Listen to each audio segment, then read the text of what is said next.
akatafakari sana, akaamua amuite mfalme wa uumbaji. Bwana Yesu asifiwe sana. Akamuita the creator king, Mungu wa uumbaji, yani mfalme wa uumbaji. Sio wa Tanzania au sio wa Marekani, ni mfalme wa uumbaji wa ulimwengu wote, kwa sababu wote, dunia nzima, ulimwengu mzima wanaitika kwa huyu Mungu ambaye ndiye muumbaji. Sifa hii inamfanya aitwe Mungu Baba. Bwana Yesu asifiwe sana. Sehemu ya pili, Mungu Mwana. Mungu Mwana. Mungu Mwana. Na nimekuambia kwamba nitaishia hapo kwenye Mungu Mwana ili tutafakari kidogo kwa habari ya nguvu ya jina Mungu Mwana. Bwana Yesu asifiwe sana. Haleluya. Anasema hivi, tumeelewa kwa habari ya Mungu Baba Tumeelewa vizuri Huyu Mungu Baba kwa sababu yeye ni muumbaji wa kila kitu. Tukimuelewa, tukiingia kwenye vita, hakuna ambacho hawezi kukipiga kwa sababu alikiumba yeye. Unaelewa mwana wa Mungu Hivi ulichokitengeneza mwenyewe si unaweza kukifanya fili? Si ndio Mganga gani ambaye atamshinda Mungu? Jini gani? Pepo gani? Mchawi gani? Ni vita ipi? Ni vita ya uchumi au ya nini? Kwa sababu fedha na dhahabu ni mali yake. Ni vita ya ndoa. Yeye ndio mwanzilishi ya hiyo ndoa. Ukifahamu kwamba Mungu ndio muumbaji wa vyote, yeye ndio Mungu Baba, ukamfanya kuwa baba kwenye vita uliokuwa nayo, kwa habari ya uchumi wako, kwa habari ya ndoa yako, kwa habari ya kazi yako, ukimwona yeye ndiye baba, kumwambia baba nafanyaje hapa, akijiposition kwenye nafasi ya baba, hata kuacha upigwe, hata kuacha fanyeje upigwe. Kwa hiyo ile hali ya kutaka kuzalisha wana wa Mungu, tuko kwenye vita, tunapambana vita, lakini Mungu akiwa katika nafasi ya baba kwetu, haleluya, hawatakuonea. Tafakari tu, tafakari.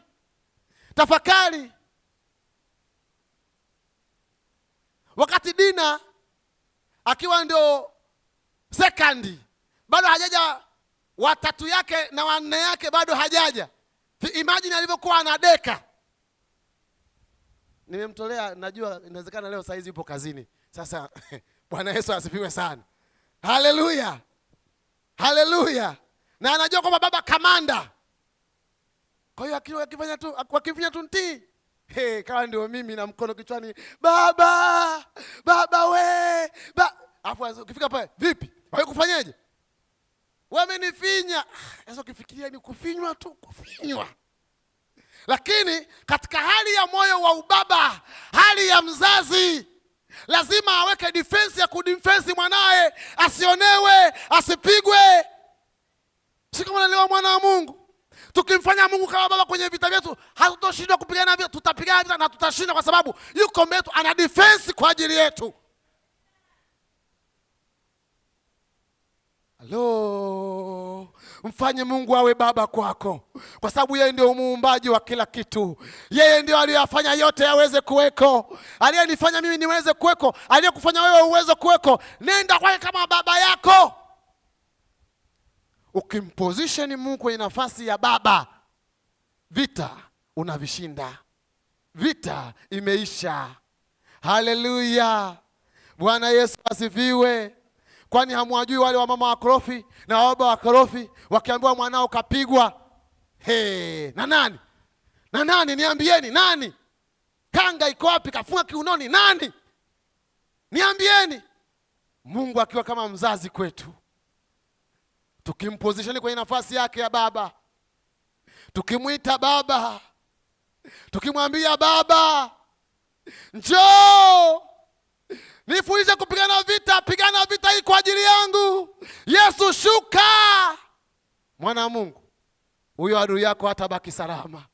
Maana akishuka, anashuka na kila namna ya silaha. Atamponda ponda, atamfinyanga finyanga, atamharibu, atamvunja vunja, ili wewe ubaki salama, kwa sababu wewe ni mwanae na yeye ni baba yako. Mwana. Kulitokea vipindi viwili vya maangamizo makuu ambayo Mungu aliamua kuangamiza wanadamu kutokana na kuongezeka kwa maasi katika dunia. Vipindi hivyo viwili ni wakati wa gharika ya Nuhu. Ukisoma Mwanzo mlango wa 6 na mlango wa 7 utaona kipindi cha gharika wakati wa Nuhu. Lakini na wakati wa Sodoma na Gomora, ukisoma Mwanzo 19. Licha ya maangamizo hayo, bado wanadamu waliendelea kutenda dhambi. Sio kwa sababu wanadamu wanapenda sana dhambi, la hasha. Ni kwa sababu nafsi ya mwanadamu inavutwa na matamanio ya kupenda, matamanio ya kuipendeza dunia na sio Mungu. Nafsi ya mwanadamu, yaani tabia, matamanio ya mwanadamu kama hana Mungu, yeye ni kuipendeza dunia, kupendeza matendo ya mwili. Bwana Yesu asifiwe sana. Haleluya, haleluya. Ukisoma hiyo habari ya Sodoma na Gomora, malaika wakashuka wakaiangamiza Sodoma na Gomora kwa moto, kwa sababu ya ghadhabu ya wanadamu wanaofanya dhambi. Kwa sababu hiyo Mungu akaonelea atafute namna ya kutusaidia wanadamu ili tuweze kuushinda ulimwengu, yani dhambi, na tuishi maisha ya kumpendeza yeye. Mwanzo 9:11. Mwanzo 9:11. Mungu anatafuta namna. Mwanzo 9:11. Anatafuta namna ya kutusaidia. Naomba uelewe, tunamtafakari Mungu mwana, si ndio Haleluya. Huyo Mungu ambaye ni roho,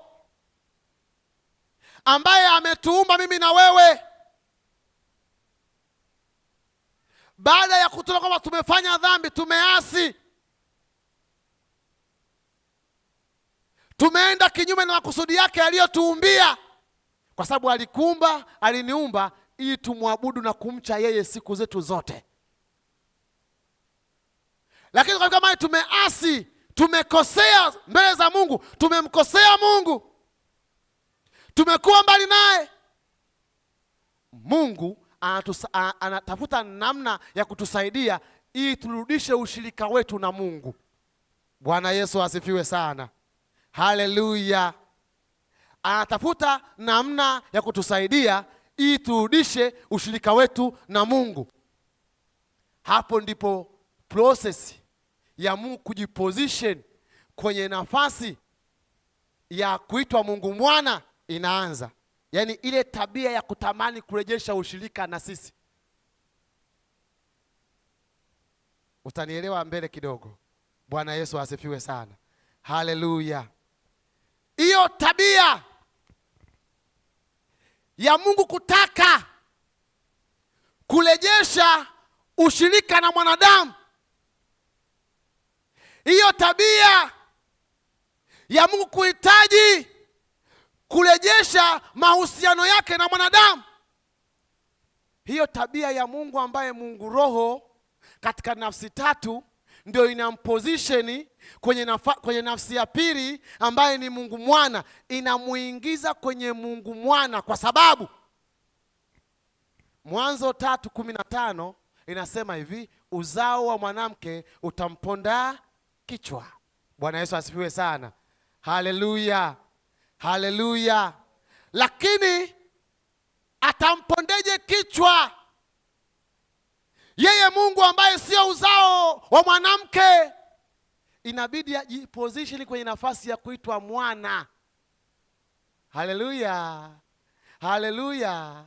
ajiposition, ajiweke kwenye nafasi ya kuitwa mwana, aingie tumboni mwa Mariamu, azaliwe na mwanamke, ndipo awe na uwezo wa kumponda kichwa shetani, ili arejeshe ushirika wake na wanadamu.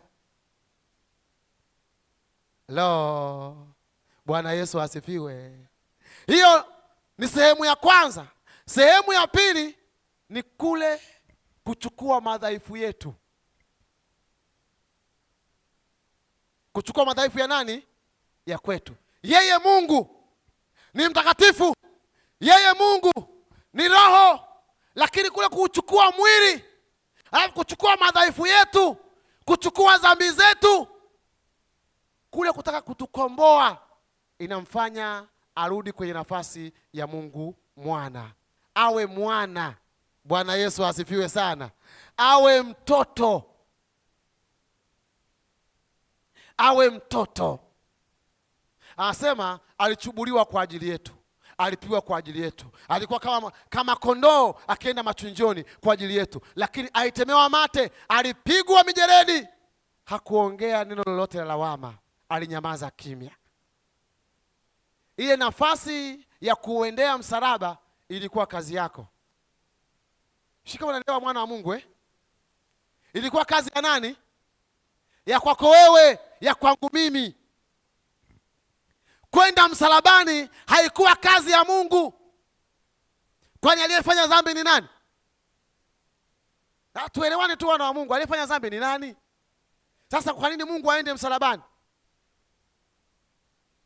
Kwa hiyo lile jukumu alilolichukua kubeba uhusika wa mimi, inamposition kuitwa mwana.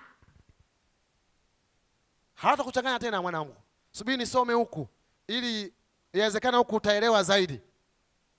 Yawezekana huku utaelewa zaidi. Kwa sababu hiyo Mungu alionelea kwamba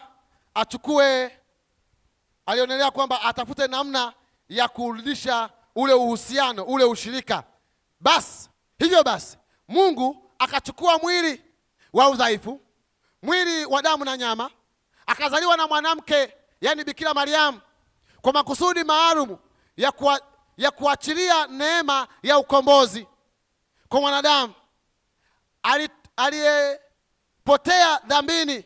Mathayo 1:18 hadi 20. Mathayo 1:18 hadi Mathayo 1:18 hadi 20. Mateso yote aliyoyapitia Yesu Kristo, kukamatwa kama mwizi, kupiwa na kuchapwa kwa mijeledi kama mhalifu, zihaka za kutemewa mate na kutukanwa, na maumivu ya kubeba msalaba mzito, msalaba uliokadiriwa kuwa na uzito usiopungua kilogramu 135 juu ya mwili uliodhoofika na kuchakaa kwa mateso ya usiku kucha na asubuhi yote, maumivu ya misumari aliyoibeba mwilini, iliyobeba mwili juu ya msalaba, na taji ya miiba kichwani. Hakika Bwana wetu Yesu Kristo alivumilia sana pasipo kutoa neno lolote la lawama. Mateso hayo yalipaswa tuyachukue kila mmoja wetu, ili kupitia thamani, ili kulipia thamani ya ukombozi wetu kutoka kwenye ufalme wa giza, yani ufalme wa shetani, na kuandikishwa katika ufalme wa nuru, yani ufalme wa Mungu. Soma Biblia yako katika kitabu cha Isaya mlango wa 53. Huu ni upendo wa ajabu sana, wa ajabu kabisa. Mungu kuvaa udhaifu na kupokea mateso kwa nafsi zetu, kwa nafasi zetu, ili sisi wenye dhambi tukombolewe kwa neema na sio kwa mapigo ya gharika ya maji au moto wa Sodoma na Gomora. Bwana Yesu asifiwe. Katika sura hii ya upendo wa mwanadamu kwa mwanadamu, Mungu anapokea tabia na nafsi iitwayo Mungu katika nafsi ya pili, yaani Mungu mwana. Hii tabia ya kutaka kurejesha uhusiano, tabia ya kutaka kumkomboa mwanadamu ili arudi kwa Mungu, tabia ya kubeba dhambi zetu, tabia ya kubeba madhaifu yetu, inamfanya Mungu aitwe Mungu mwana. Na hapo ndipo maandiko yanasema amekirimiwa jina. Bwana Yesu asifiwe sana. Amekirimiwa jina lipitalo majina yote, jina lake Yesu Kristo. Bwana Yesu asifiwe sana. Amekirimiwa jina lipitalo majina yote. Mathayo 1:21. Mathayo 1:21. Twende pale 21. Anasema naye atazaa mwana, nawe utamwita jina lake Yesu. Naomba uelewe mwana wa Mungu, twende pamoja ili tupate maana ya jina Yesu. Sawa Haleluya. Kwenye andiko hili hapa tunapata maana ya jina nini? Yesu. Na hapo ndipo tunabeba maana ya kuitwa Mungu mwana. Mungu amejipositioni kwenye position ya kuitwa Mungu mwana. Maana yake ni nini? Anasema nawe utamuita jina lake Yesu. Maana ya neno Yesu, anasema maana yeye ndiye atakaye waokoa watu na dhambi zao. Kwa maana ya jina Yesu au nguvu iliyomo ya jina Yesu ni kuwaokoa watu na dhambi zao, au maana nyepesi ni ukombozi. Yesu ni ukombozi. Yaani unapomwita Yesu, maana yake umeitwa kukombolewa. Umeliita jina ambalo linakutoa gizani na kukuingiza nuruni.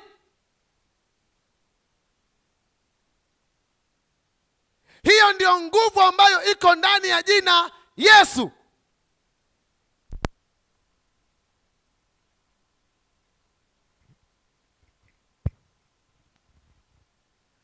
Kuna nguvu ya kushinda dhambi ndani ya jina la Yesu. Kuna nguvu ya ukombozi.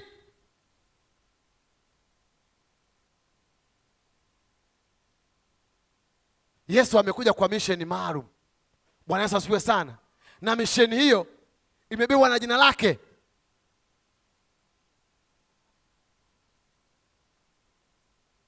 Ili mwana wa Mungu ushinde vita, unapoingia vitani kupigana uvishinde hiyo vita, inabidi jina la ukombozi liweko pale. Inabidi umfahamu Yesu vizuri. Haleluya. Inabidi ushikamane na Yesu sawa sawa, kwa sababu yeye ameletwa kwetu ili kupitia yeye tutolewe kwenye ulimwengu wa giza ambao ni ulimwengu na ufalme wa Shetani, na tuingizwe kwenye ufalme wa nuru ambao ni ufalme wa Mungu Roho, Mungu mwenye nguvu, Mungu muumba mbingu na nchi. Bwana Yesu asifiwe. Haleluya. Kuna nguvu ndani ya jina Yesu. Iko nguvu ndani ya jina Yesu. Warumi 10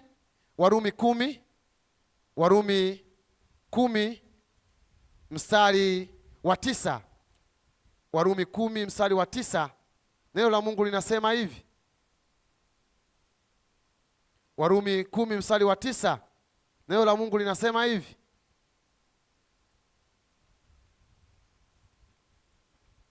Kumi tisa. Kwa sababu ukimkiri Yesu wa kinywa chako na ya kuwa Bwana na kuamini moyoni mwako ya kuwa Mungu alimfufua katika wafu, utaokoka.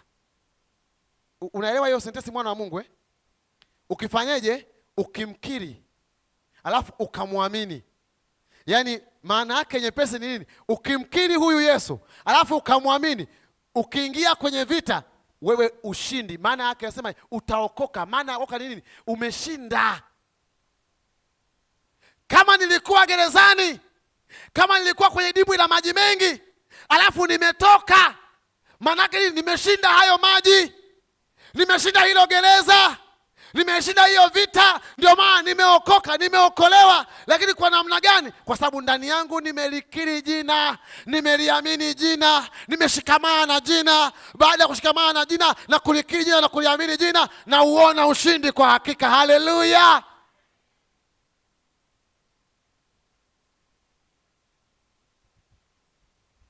Mwana wa Mungu, kuna watu ambao yaani hachelewi kusema shetani amenipitia tu. Hachelewi kusema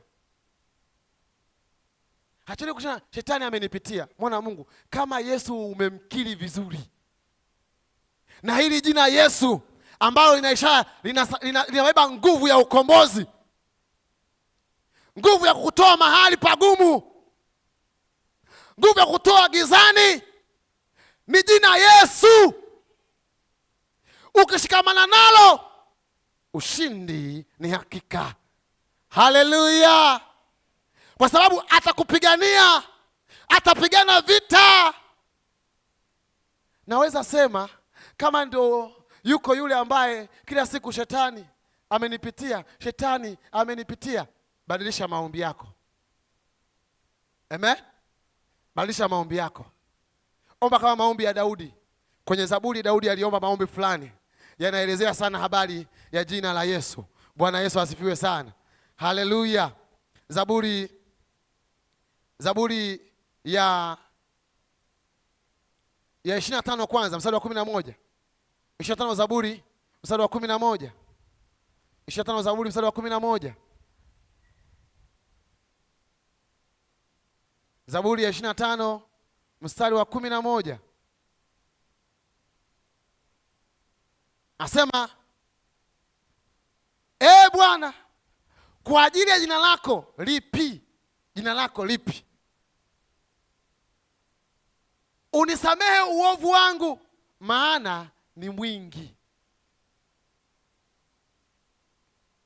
Daudi anaingia mahali anaona hii dhambi, haya maovu, hii vita, peke yangu siwezi. Lakini akakaa akatafakari, kuna jina ambalo limebeba ukombozi. Kuna jina ambalo limebeba kusamehewa dhambi. Kuna jina ambalo limebeba kushinda dhambi. Kuna jina ambalo limebeba kushinda mauti. Akamwambia, Bwana, kwa ajili ya jina lako, sio vinginevyo, ni kwa ajili ya jina la Yesu tu, unisamehe uovu wangu. Kumbe jina Yesu linasamehe. Bwana Yesu asifiwe sana. Badilisha maombi kama Daudi alivyoomba kwenye Zaburi ya 79. Zaburi ya 79 Daudi anaomba maombi mengine.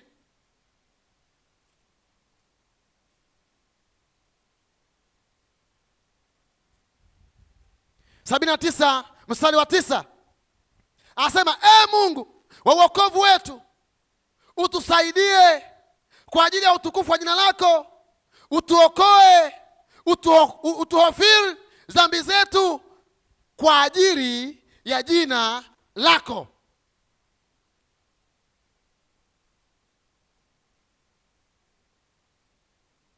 Yaani maana yake nyepesi,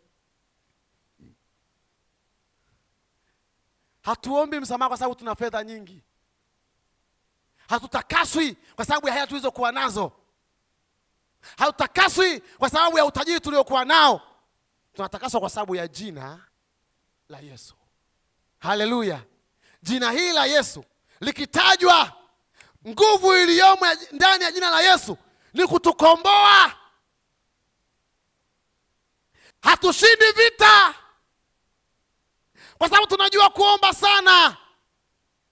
Hatushindi vita kwa sababu tunajua kukesha sana. Tunashinda vita ni kwa namna gani tumelibeba jina la Yesu, tumeshikamana na hilo jina la Yesu, tumeambatana na hilo jina la Yesu, ambalo hilo jina ndani yake kuna maana au kuna nguvu ya kutukomboa. Haleluya, Bwana Yesu asifiwe. Na hapa ndipo ambapo wakati mwingine adui ameweza kutuonea. Nikatafakari sana kwa habari ya nguvu ya jina mwana wa Mungu.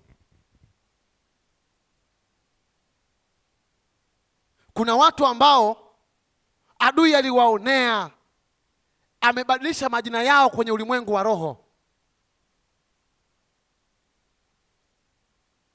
Hilo jina lako uliokuwa nalo, hilo jina lako uliokuwa nalo limebeba hatima gani? Bwana Yesu asifiwe sana. Wenzetu wale Wanyakyusa na wale wa Fipa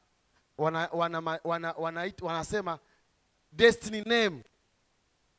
Sawa Kila Mkristo amini nalokuambia mwana wa Mungu, kuna jina la hatima yako.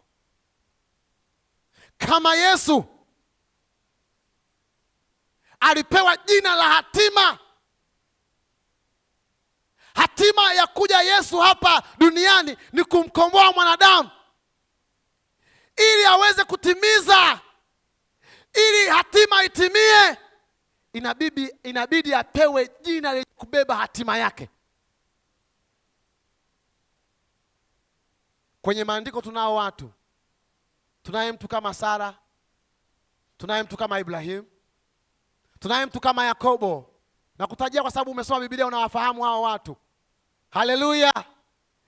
Abraham kabla ya kuitwa Ibrahim aliitwa Abraham akiwa Uhuru wa Kalidayo, lakini jina linabeba hatima la Abraham sio Abrahamu.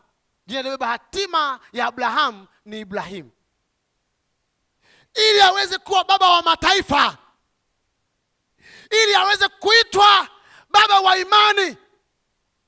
Hawezi kuitwa baba wa mataifa akiwa Abraham, hawezi kuitwa baba wa imani akiwa Abraham. Inabidi abadilishwe, apewe jina la destiny name. Jina lako la hatima yako ni lipi? Umekaa kutafakari jina lako ni lipi? Who are you? Wewe ni nani kwenye ulimwengu wa roho? Jina lako la hatima yako ni lipi? Ili uweze kuingia vitani na ukashinda, inabidi ulijue jina la hatima yako. Ujue unapigana kwa ajili ya nini? Hatima yako ni ipi? Mwana wa Mungu, Ibrahimu angepewa mtoto Isaka wakati angali Abraham, angeambiwa amtoe, angegoma.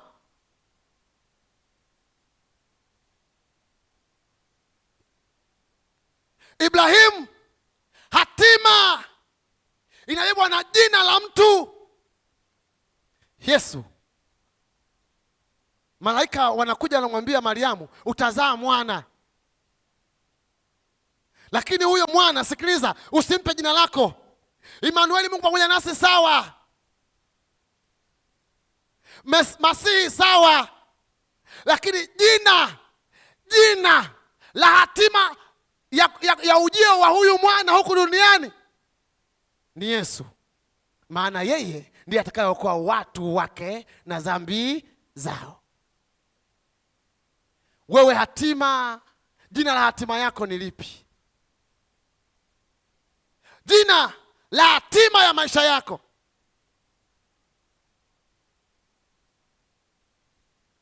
Yawezekana jina uliokuwa nalo la hatima yako, wewe ni tajiri sana, wewe ni mtu maarufu sana, lakini watu wamegeuza jina. Haleluya. Bwana atusaidie sana.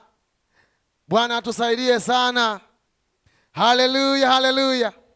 Mwana wa Mungu, tunamhitaji Mungu tunapotafakari kwa habari ya hatima zetu na kwa habari ya majina yetu. Yakobo anaitwa Yakobo kweli,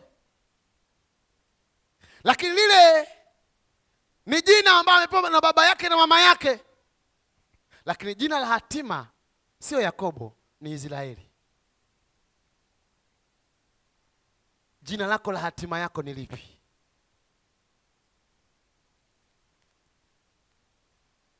Yesu anakuja, ni mwana wa Mungu, ni Mungu, lakini amebeba jina lenye hatima ya kila hicho kijea. Wewe umekuja duniani, uko Shalom Tabernacle, umeokoka, jina la hatima yako ni lipi? Kuna nguvu ndani ya jina. Kuna nguvu ndani ya jina.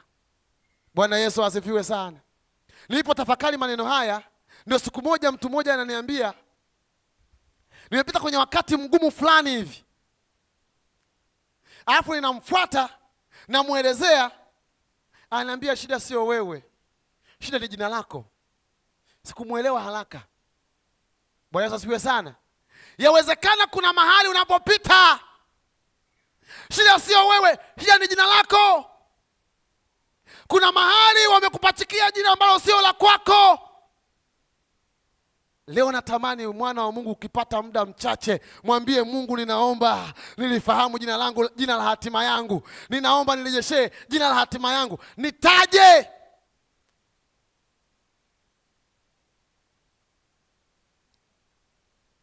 Kwa Isaya 49 mstari unasemaje? Anasema, sikieni nyinyi visiwa mkao mbali, sikieni makabila ya watu, Bwana amenichagua tangu tumboni mwa mama yangu. Bwana Yesu asifiwe sana. Haleluya. Haleluya.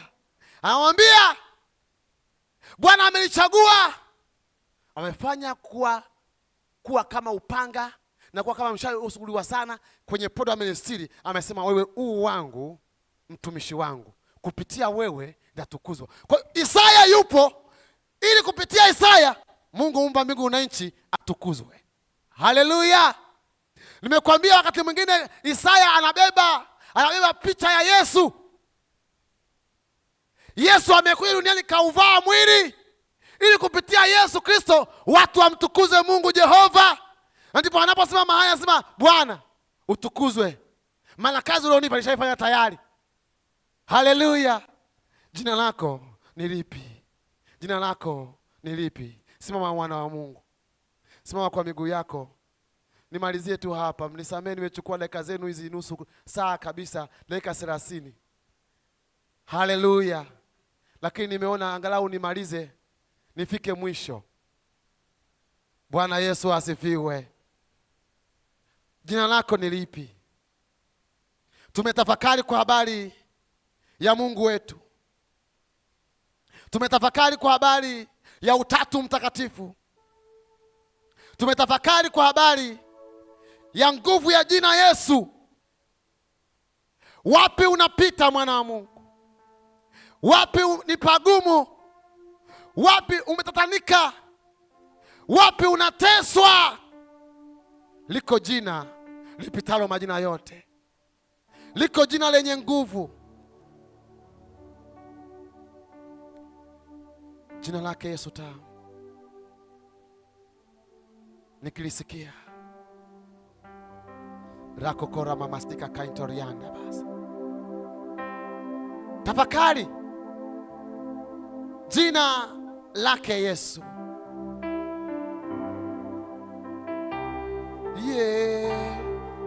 Tamu ukilisikia, unipoza tena hamu,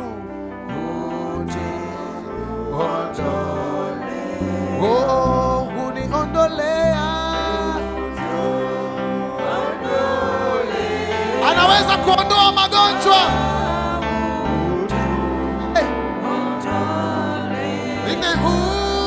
Tuondolea wana. Ana uwezo wa kuondoa mateso.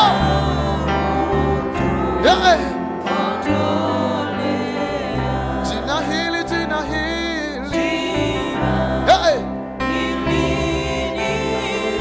ni msingi.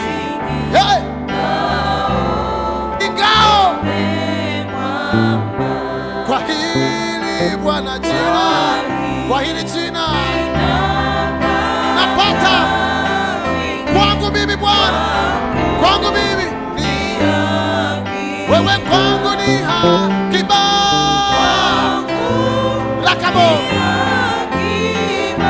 hakiba yesebo kwangu, oh kwangu ni hakiba, kwangu ni hakiba, kwangu ni hakiba. Akokore belebo sakaranda labo yendera kama maine. Mwana Mungu liko jina lipitalo majina yote, ni jina la Yesu. Yeye ni ngome, yeye ni mwamba. Wapi unapita, wapi unatatanika, wapi unateswa, liko jina la Yesu. Oh, kwangu ni hakiba wako.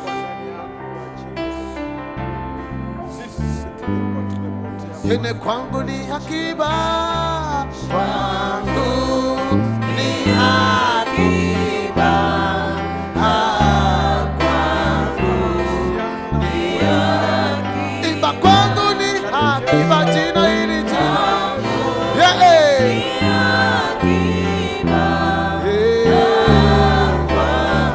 kwangu jina hili ni msingi.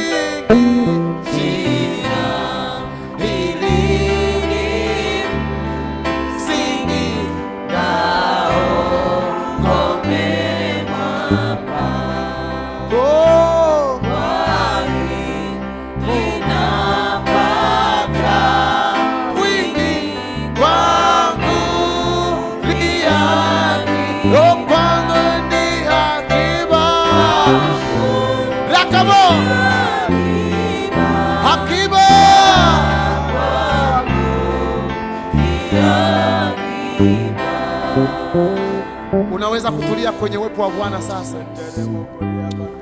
Unaweza kutafakari vile ambavyo nguvu ya jina la Yesu ilivyo. Kuna mahali ambapo unatamani utoke peke yako, hauwezi. Lakini leo umefahamu nguvu ya jina la Yesu ina uwezo kukukomboa. Yesu ana uwezo kukutoa huko jahani. Koraka papa yandara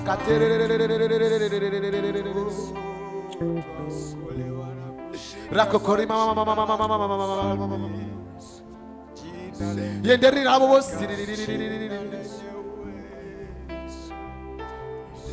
orina mama niketerere. Wasahili wewe Bwana, tuabudu Mungu kidogo kwa wasahili wewe, wasahili wewe makina twende. Rekeboni mama manemo, jiachilie kwa Bwana, jiachilie kwa Bwana, jiachilie kwa Yesu. Yene momo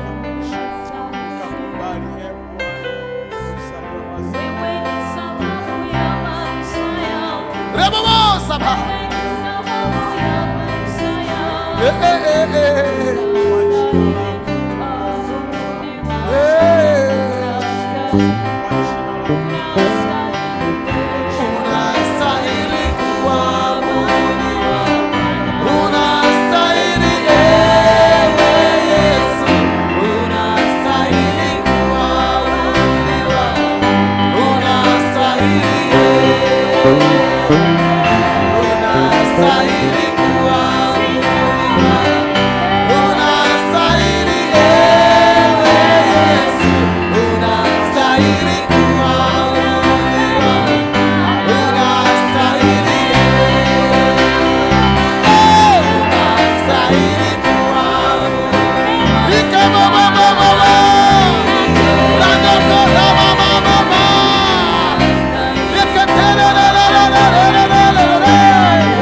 Oh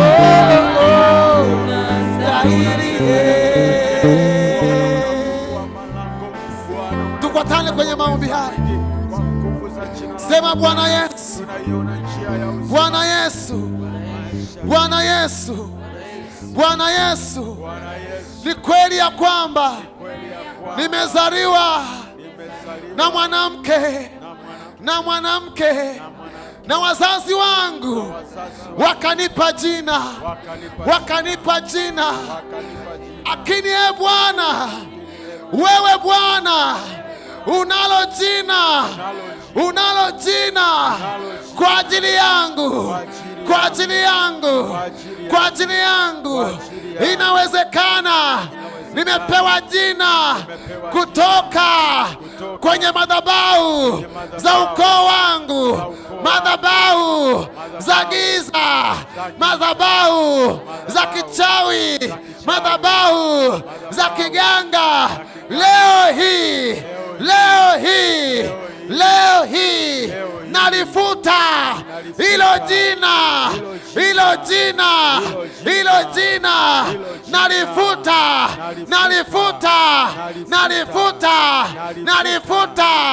nalifuta kwa jina la Yesu, kwa damu ya Yesu. Yesu, toka madhabahuni mwako, toka kwenye madhabahu yako, ninaomba unitaje kwa jina la hatima ya maisha yangu, jina la ushindi, nitaje kwa jina jipya, sio aliachwa,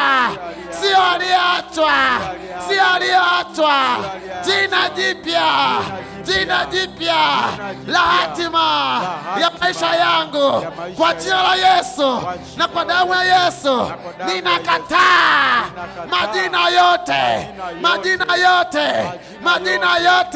majina yote ya mateso, ya vita, ya adha, ya kuonewa, ya kupigwa. Nakataa ya kudhoofishwa, nakataa majina ya ukoo, majina ya kabila, nakataa. Hayo majina sio yangu, kwa jina la Yesu, kwa damu ya Yesu. Kataa hayo majina, kataa hayo majina uliopewa kwenye ulimwengu wa roho. Rakarababa sikarianda indarababa indereketenma indarama inemerekentarabo yenderebo sikarianda. Kataa hayo majina uliopewa kwa ukoo wako, uliopewa kwa familia yako, uliopewa kwa sababu wewe ni Mchaga, kwa sababu wewe ni Mpare, kwa sababu wewe ni Mnyakyusa. Kuna majina fulani umepewa. Hayo majina uliopewa kwa sababu wewe ni Muhaya, hayo majina uliopewa kwa sababu wewe ni Muha, hayo majina uliopewa kwa sababu wewe ni Mfipa. Hayo majina yakatae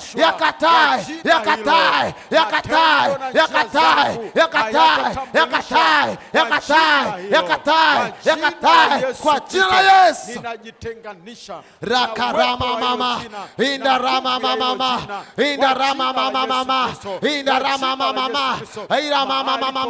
majina ya fedheha, majina ya aibu, majina ya sikujui, majina ya sikujari, majina ya sikuzani, majina yote yafute.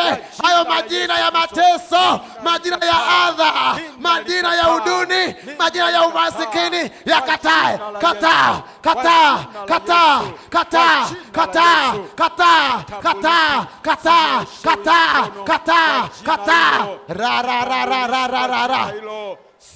Riando ribo segeni mama la mantra arakaitara mama sika riando imeni mama niketeyo katika jina la Yesu. Alika sasa, Mungu akutamke